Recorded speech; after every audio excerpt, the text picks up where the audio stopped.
आदाब नाज़रीन, खास खबरों में आपका खैर मकदम है। आसाम समेत शुमाल मशरक़ी रियासतों के लिए आज तारीखी दिन है। गुवाहाटी के GMC ऑडिटोरियम में national democratic front of Bodoland के तमाम ग्रुपों के साथ कैडर्स ने असलहे के साथ खुद सुपुर्दगी की। तकरीबन 1,500 से ज़ायद कैडर्स ने आसाम हुकूमत और पुलिस के सामने असलहे के साथ खुद सुपुर्दगी की और अहद किया कि वो आसाम में समाज के मरकजी धारे में शामिल होकर तरक्की की राह में शराकतदार बनेंगे। इस मौके पर वज़ीर आला सर्बानंद सोनोवाल ने खुशी का इजहार किया और कहा कि बोडो कैडर्स का यह फैसला आसाम की तरक्की के लिए एक बड़ा कदम है।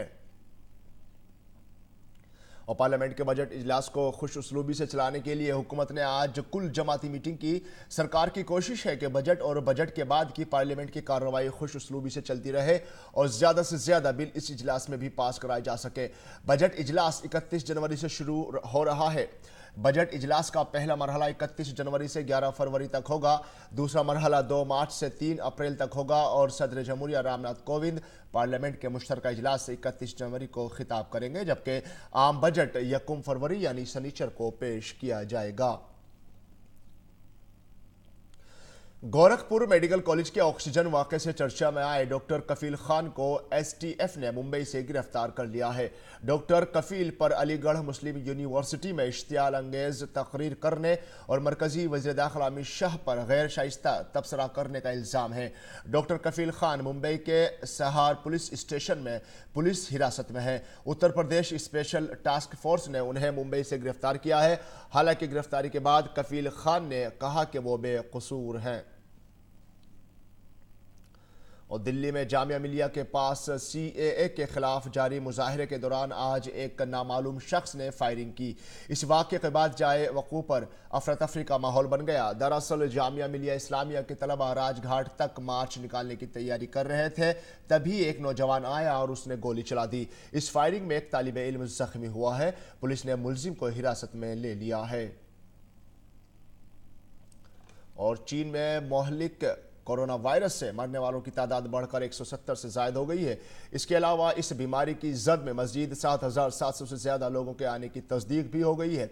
चीन के सभी सूबों में इस ख़तरनाक वायरस ने अपने पैर पसार लिए हैं और कोरोना वायरस के कम अज़ कम 75 गैर मुल्की मामले भी सामने आए हैं। महकमा सेहत के माहिरीन ने खबरदार किया है कि वायरस का इन्फेक्शन अगले 10 दिनों में मज़ीद बढ़ जाएगा, जिसके नतीजे में ख़तरा और बढ़ सकता है।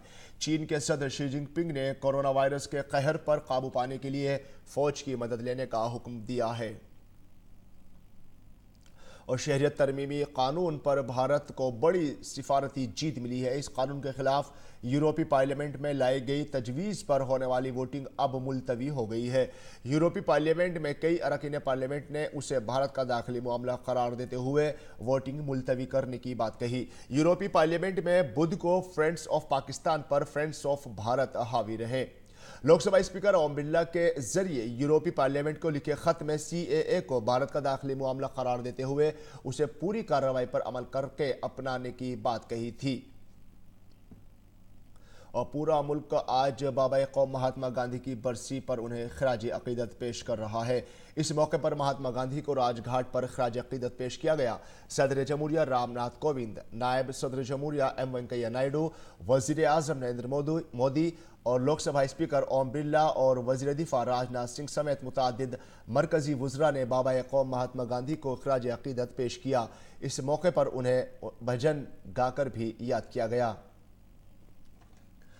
अमरीकी सदर डोनाल्ड ट्रंप की अमन तजवीज़ पर फ़िलिस्तीन की नाराज़गी के दौरान इसराइली फ़ौज ने कहा है कि वो मकबूजा मगरबी किनारे पर गाज़ा सरहद के पास मज़ीद अफ़वाज तैनात कर रही है। हालांकि उसने तैनाती से मुताल्लिक़ तफसीलात जारी नहीं की है।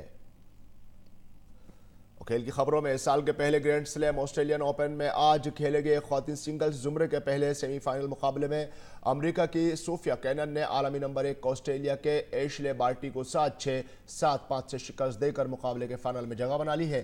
1 घंटे 45 मिनट तक जारी रहे इस मैच में दोनों खिलाड़ियों के दरमियान ज़बरदस्त मुकाबला देखने को मिला।